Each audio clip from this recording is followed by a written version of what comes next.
How likely do you think it is that Senate IT systems have been targeted by foreign intelligence services? I would estimate it's a certainty. And inside the IC, who would talk about that problem, and who at the Senate would they inform? Well, there have been I don't want to talk about particular matters, but it often is the FBI alerting a U.S. government institution or private sector. DHS might come across it, or other parts of the intelligence community, especially NSA. When we talk about things like cyber investigations right now, so often on cable TV it becomes a shirts and skins exercise. So without asking you to comment about anything that's retrospective about 2016, do you think it's likely that in 2018 and beyond you're going to see more targeting of U.S. Public discourse and elections? I do. I think one of the lessons that particularly the Russians may have drawn from this is that this works. And so, as I said a month or so ago, I expect to see them back in 2018, especially in 2020. You regularly testify, and correct me if I've misheard you, but I think you've regularly testified that you don't think the Bureau is short of resources. You don't come before us and make big increased appropriations requests. And yet, those of us who are very concerned about cyber look at the U.S. government writ large and think we're not at all prepared for the future. Can you tell us what the FBI is doing to prepare for that 2018 and 2020 circumstance that you envision?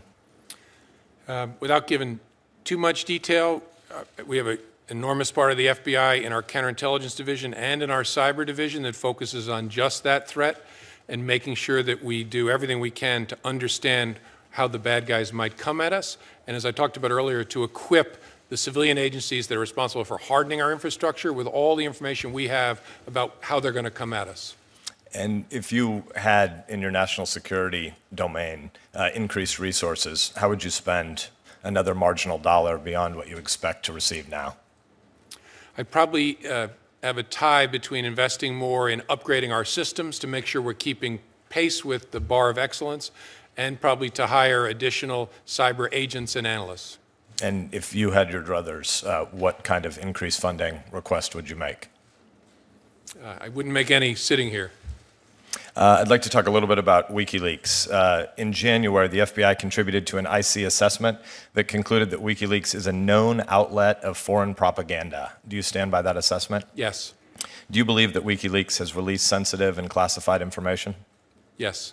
Do you believe any of WikiLeaks' disclosures have endangered American lives and or put at risk American interests? I believe both have been the result of some of their releases. Can you help me understand why Julian Assange has not been charged with a crime? Well, I don't want to comment on the particular case because I don't want to confirm whether or not there are charges pending. He hasn't been apprehended because he's inside the Ecuadorian embassy in London. I sent a letter to the Attorney General a number of weeks ago asking questions about the status of the investigation, and it seemed pretty clear, though individuals were polite and kind and responsive to our request, it seemed that across the IC there wasn't much deliberation about WikiLeaks and about Julian Assange. And this question, is the FBI participating in any interagency dialogue about whether or not Assange has committed crimes? I don't know where you got that impression, but WikiLeaks is an important focus of our attention. I intentionally left almost half of my time for you to sort of wax broadly for a minute. There is room for reasonable people to disagree about at what point an allegedly journalistic organization crosses a line to become some sort of a tool of foreign intelligence. There are Americans, well-meaning, thoughtful people who think that WikiLeaks might just be a journalistic outfit. Can you explain why that is not your view? Yeah, and again, I want to be careful that I don't prejudice any future proceeding. It's an important question because all of us care deeply about the First Amendment and the ability of a free press to get information about our work and publish it. To my mind, it crosses a line when it moves from being about trying to educate a public and instead just becomes about intelligence porn, frankly, just pushing out information about sources and methods without regard to interest without regard to the First Amendment values that normally underlie press reporting, and simply becomes a conduit for the Russian intelligence services or some other adversary of the United States just to push out information to damage the United States. And I realize reasonable people, as you said, struggle to draw a line, but surely there's conduct that's so far to the side of that line that we can all agree there's nothing that even smells journalist about some of this conduct. So if you could map that continuum, there are clearly members of the IC that have at different points in the past leaked classified information. That is an illegal act, correct? Correct. When American journalists court and solicit that information, have they violated any law by asking people in the IC to potentially leak information that is potentially classified?